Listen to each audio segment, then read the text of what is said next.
Pension बहाल करो, बहाल करो, बहाल करो। पुरानी पेंशन बहाली योजना को लेकर के देश भर के तमाम राज्यों से लेकर के देश की राजधानी के जंतर मंतर भी आंदोलन किए जा रहे हैं। लेकिन क्या सरकार पुरानी पेंशन बहाल करेगी? क्या सरकार एनपीएस का फॉर्म भरवा कर कर्मचारियों को पुरानी पेंशन के तहत एक मुस्तैद रकम देने का प्रावधान जो बना रही है उसमें कर्मचारियों का हित है या नहीं? आइए तमाम मुद्दे पर बात करते हैं। जी नमस्कार, मैं राजेश यादव, आप देख रहे हैं भारत मंच 24। जी आपको मालूम होगा कि पुरानी पेंशन को लेकर के दिल्ली के जंतर मंतर, तमाम जिला इकाई से लेकर के तमाम जगहों पर आंदोलन जारी किया गया, लेकिन सरकार के कान में जूं तक नहीं रेंगा है। क्या सरकार पुरानी पेंशन को लागू करेगी? आइए इस मुद्दे पर करते हैं बात। क्या पहलू है सरकार क्यों लागू नहीं करना चाहती है? जी आपको मालूम होगा एक कर्मचारी अपने जीवन का अमूल्य समय जो होता है वह सरकारी सेवा में देता है, किसी भी पद पर हो। उसके बाद जब रिटायरमेंट होता था तो गवर्नमेंट उसे एक पेंशन के रूप में एक मुस्तैद रकम दर महीने देती थी।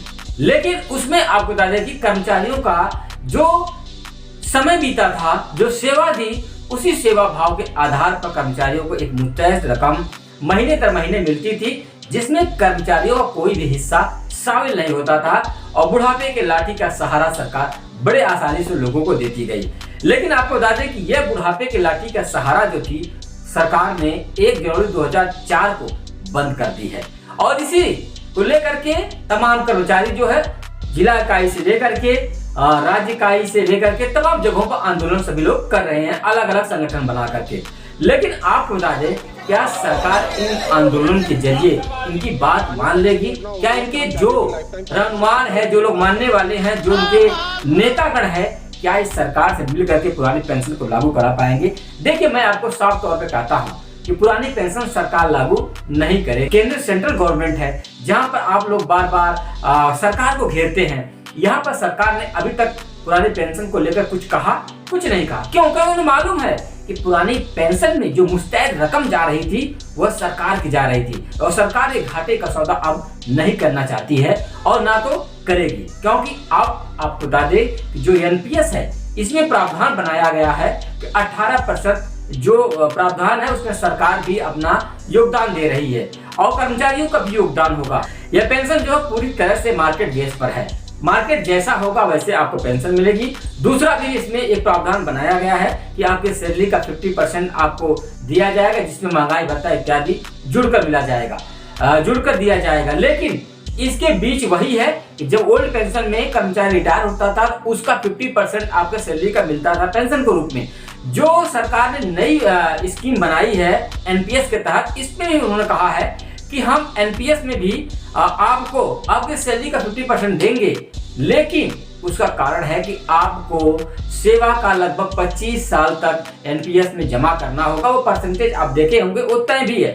अब कर्मचारियों को यह है कि हम 25 साल तक अगर जमा करते हैं तो क्या हम अपने नौकरी का एक हिस्सा जो होगा, एक भाग जो है लगभग मैं पेंशन के रूप में जमा कर दूंगा और सरकार हमें कितना रिटर्न करेगी ये भी आप जानते होंगे।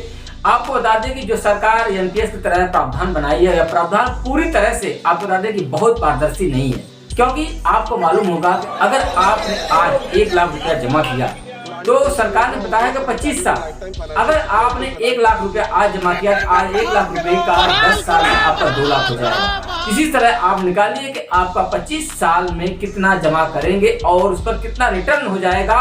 उसके बाद रिटर्न का सरकार आपको कितना रिटर्न करती है और सरकारी खाते में कितना जा रहा है। इसमें मिला जुलाकर क्या है कि सरकार को भी फायदा है और कर्मचारियों का कोई विशेष फायदा तो हम नहीं कर सकते हैं, क्योंकि कर्मचारी जिस आंदोलन को लेकर कर रहे हैं यह आंदोलन सरकार अब मानने को तैयार नहीं होगी। दूसरी बात आपको बता दें कि 1 मई को जंतर मंतर दिल्ली में कर्मचारियों का आंदोलन फिर पुरानी पेंशन को लेकर के है।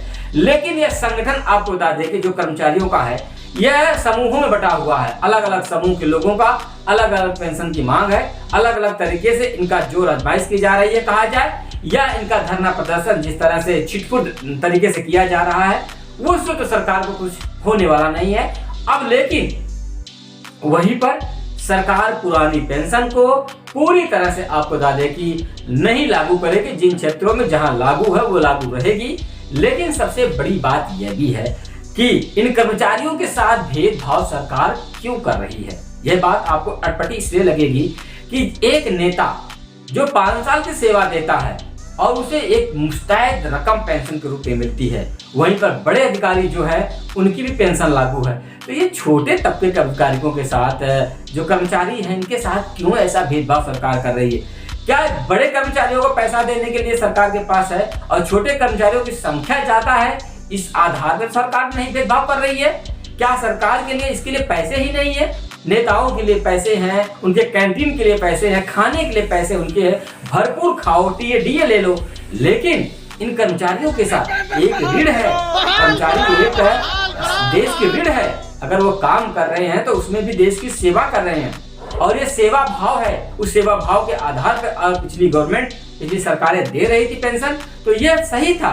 उसमें कुछ कटौती की जाए, कुछ प्रावधान बनाया गया होता तो उसमें अगर पेंशन दी जाती तो कर्मचारी हो सकता है मान लेते। लेकिन अब ये जो एनपीएस बनाया गया है और एक पेंशन स्कीम बनाई गई है जो मार्केट बेस पर आधारित है, इसमें बहुत ज्यादा लाभ नहीं है। देखते रहिए भारत में 24, राजेश यादव के साथ। जय हिंद, जय भारत।